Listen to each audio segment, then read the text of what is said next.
What's going on, guys? Squishy Muffins here, and today's video is the 14th episode of Road to Grand Champion, guys. And in this episode, we do actually get our first ever loss, and it was against a good player, so it wasn't that heartbreaking, I guess. But I don't think we lost too much points from it because it was a high-ranked player who was pretty good.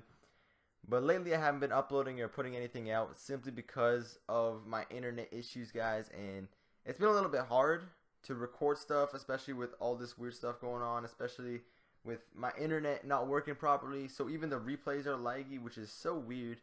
I tried doing some stuff with my replays. I ended up being able to record them finally, but I think it was my recording software. I don't know what was going on. I ended up getting that to work, and I decided I'm just going to end up putting out a 30K montage, and from this point on, every time I hit 10,000 subscribers, so 40K, 50K, 60K, I'll put out a montage for those. So thank you guys all for the support. We just hit 25,000 subscribers. That is crazy. Thank you guys so much. And I'd just like to ask something from you guys. There will be a system released soon with the next update, I believe coming this next week. And with that update, you can trade and get keys and all that good stuff. Now, I haven't unlocked any good painted wheels. The only painted wheels I have is green here. So if you guys do have any really nice painted wheels or anything you don't want, anything you have a duplicate of, I would love that. You have to be on Steam if you would like to give them to me, but you have to be on Steam for it.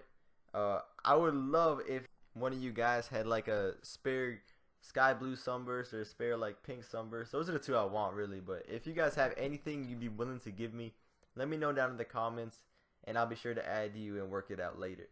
But anyway, let's get straight into the video, guys. Like I said, I was getting a little bit of lag here and there. You'll see it with like the supersonic lines. They'll be shaking back and forth sometimes, and it's just a little bit hard to play with. It just took some getting used to, and eventually I got over it, I think, but it was just a little hard to get used to at first. So here I caught my opponent off guard. He started going up the wall, but he didn't realize I had a good touch on it, and I still had boost to follow up the shot. And really quickly, for those who were asking about the kickoff tutorial, I was going to work on it, and when I started working on it, I was kind of thinking about it, and I don't know how to go about it. What exactly do you guys want to see for the tutorial? Like, is it just beating the player to the kickoff, or how to get kickoff goals from it? Or like, when you win possession from a kickoff, how to play it out from there? What exactly do you guys want to see? Because 1v1s is a very different game than 2s or 3s, and there are kickoff strats for 2s and 3s as well, and that's the thing.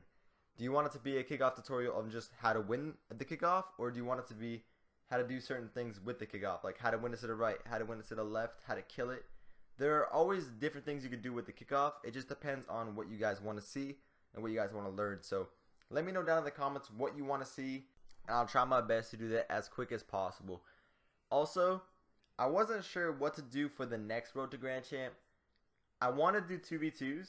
But should I do solo queue 2v2s or 2v2s with Timmy? So Timmy is a player on Momentum, extremely skilled, well-rounded player.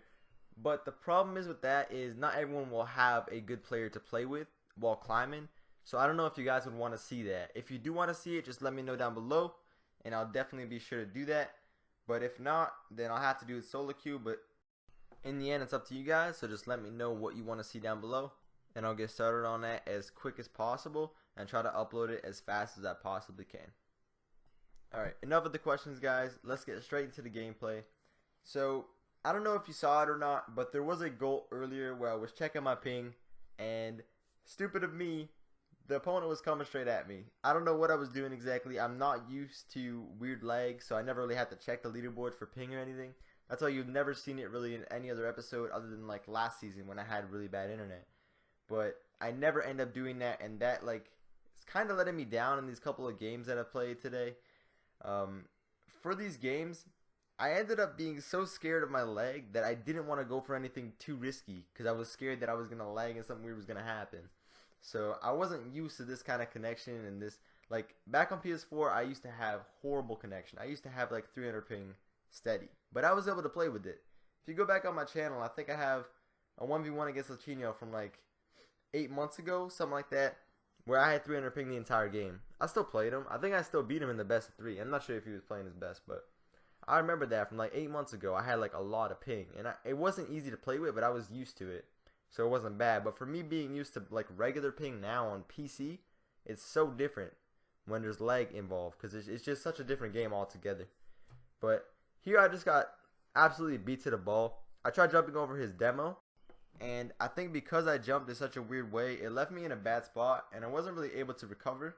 So it was a good play from him to go for me and then beat me to the ball after that.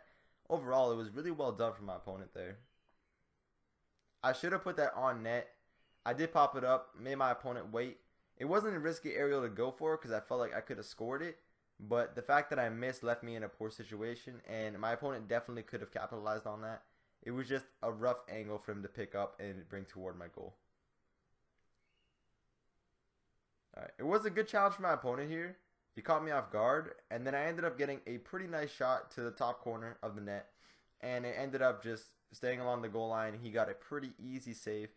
But now he goes for a mind game, and when someone's coming at you with a mind game dribble, all I would say is don't let them swerve off too far to the right of the ball. Try to cover a space in the net where they can't put you in a weird situation, and you're not going to be in a spot where you can't recover and you can't get the ball. You want to put yourself in a spot where even if they try to get a mind game on you, you can cover both the mind game and the shot. And you want to just close them down as quick as possible. The closer you get to your opponent when they're trying to mind game you, the easier it'll be for you to stop the ball. So there, I think I caught my opponent going for boost, and I just took a very nice power shot into the bottom corner, and it was just pretty hard for him to get back to, simply because he overcommitted for the boost and didn't have time to get back to the ball here. Good challenge for my opponent. He keeps ball possession. I could have done better there by bringing it up the wall and keeping possession on that, but I had low boost, so it was alright that I went to go get the ball. So here I'm just going to take a high shot on net and hope my opponent misses. He does miss, and I end up overshooting it just a little bit, and that shot right there can put a lot of players on tilt. If you guys don't know what tilt is, pretty much it'll just affect the way you play. So it'll get your, like, it's when, say you do something wrong or you mess up or something and you let it get to your head and it makes you just play badly. That's pretty much what tilt is. So when that happens, you just don't want to play any more games. That doesn't happen to me much anymore because I don't care. I try to play to improve. I don't play to care about rank or any of that because rank isn't really that important, guys. And here's the truth of it. Trying to get high ranks, yes, it's cool and it's fun and all that, but it's not anything. It's not worth anything in the end. What your main point should be while playing this game is either play to improve and be better, play for fun, or do like freestyle stuff like Jazer does. Like play to improve and get better and try to be the best, or just play the game for fun, or just do freestyle stuff. Those are like the three things you could do. You don't want to go for rank because rank really isn't that important. No one cares too much about the leaderboards, guys.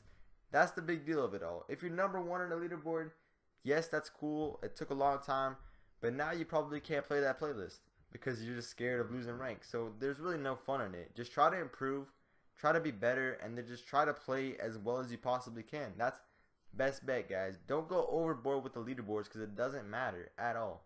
If you're playing to improve, most likely your rank will rise with you, and as your rank rises, you'll be getting better as it goes. So don't worry about your rank, guys. Just play it out. Try to improve. Focus on your gameplay. Losing is learning. That's all it is. When you lose a game, you learn so much from it, and that's the beauty of this game. When you lose it, you can see everything you did wrong, and this is what I did. This is how I personally improved. Whenever I'd lose a game, I would save replay, and I'd watch it back again. I'd watch it back from their view, I'd watch it back from my view, and see what I could have done differently. Now, this might sound stupid, I mean to some of you, but try this. Save a replay of a game you lost, watch it back from your view or their view. If you get scored on in a certain way, watch it back, see what you did wrong. And next time when you're in a game, you'll see some of these situations happen again. And you just have to not let it happen. And that's all you have to do, guys. Now that you know what not to do, you can just avoid doing it from that point on. Yes, you might make a mistake here and there, but watching those replays will help you cut out so many mistakes. It'll help you out so much, guys. If you haven't tried this, it works for 2s, 3s, and 1s, anything. Just watch it back, see what went wrong. Even if it wasn't your fault, you could always do something different in a play. Playing 2s and 3s, you're never ever perfect if you think of it. If you get scored on, there's always something you could have done differently. Whether it be challenge something 10 seconds earlier that would have changed the game in the future. So it all comes down to just watching it back, see what you did wrong, learn from that. Even if it was the most random situation ever, it might happen again in a later game and you'll know what to do. So trust me on this, guys.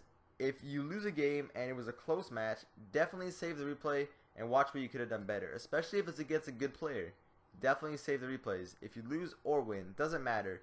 Watch how they play, watch how you play, see what you could have done better, see what they could have done better. Because you might be in their situation sometimes. It just helps out overall.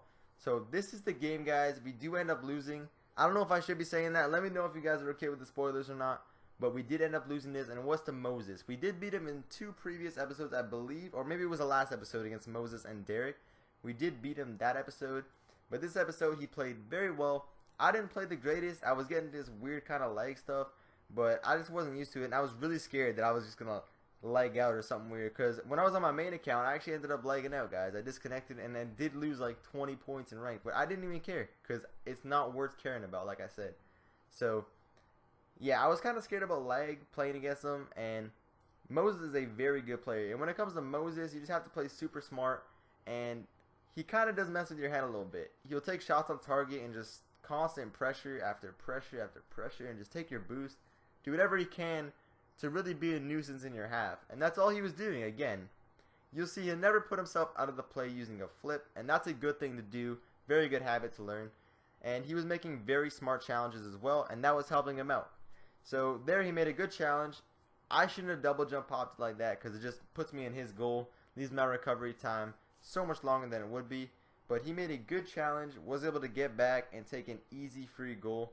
And that was a little bit unfortunate, and those aren't the goals you want to give up in ones, guys, because those goals right there are the ones that will cost you games. So you really have to be careful on what you go for in attack and on defense. And I'm pretty sure this was the really laggy hit. Yeah, I don't know what happened right there, but I knew I beat him to the ball, but on my screen it didn't really show that I beat him to the ball. It looked like he beat me.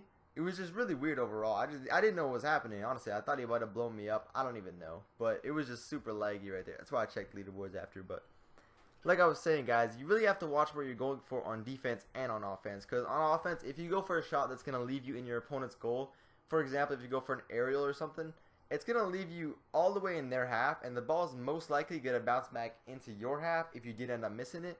So that's why if you watch good players play 1v1s, you'll see them most of the time not go for goals that leave you in the net like that. Like, I don't know what I was doing this game, guys. I was going for really poor dribbles, it seemed like, and it was just leaving me out of position a lot. This was a very nice shot from Moses, but it was expected from him. He's a very good shooter, and he can get almost any angle around the box. So that should have been expected. It was just a bad play from me. Where I was in that spot when he originally had hit it at me, all I had to do was play it softly to the corner and grab boost, and it would have been okay. But because I played a very poor hit off the wall, I had no boost to follow it up, and Moses is going to score it every single time from that spot.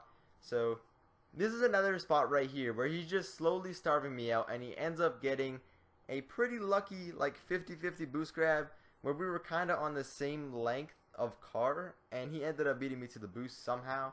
Not sure how, but it just works out that way sometimes, and that could lose you games in 1v1s, guys, and that's why those goals are so unfortunate. But it happens, and here was just a very bad overcommitment from me. I should have seen that coming from Moses. He turned and he took a pretty decent hit on goal. It was just a little bit off target, and I was just way out of position for that. Good shot from him. I thought he was going to shoot it on net the first time, but I'm almost certain he tried to hit it over the bar on purpose because that is a very good tactic. It absolutely destroys defenders, guys. If you have a free aerial hit, don't always go for the shot if you're playing against someone good because most likely they're going to save it. I think he knew that, and he ended up shooting it over and then following it up because that is nearly impossible to save once you're in that moment and it's not challenged. So that was a very nice play from Moses. I couldn't do much about it, but at this point in the game when you're 5-3 down, you have about a minute left, all I need is one goal. And with that one goal, if I can get kickoff goals after it, I can easily come back from this game. So I have to go all out. Even if I have to make risky plays here and there, I need a goal, and I knew that. So I ended up getting a goal back, but the kickoff needs to work out properly. So if I lose this kickoff, I'm most likely going to lose possession, and from that point on, I'm going to be screwed pretty much. So if he gets possession, he can waste out the clock, or he can get another goal. And if he gets another goal, I'd say it's pretty much game over. But because it's a 1v1, you never know what's going to happen.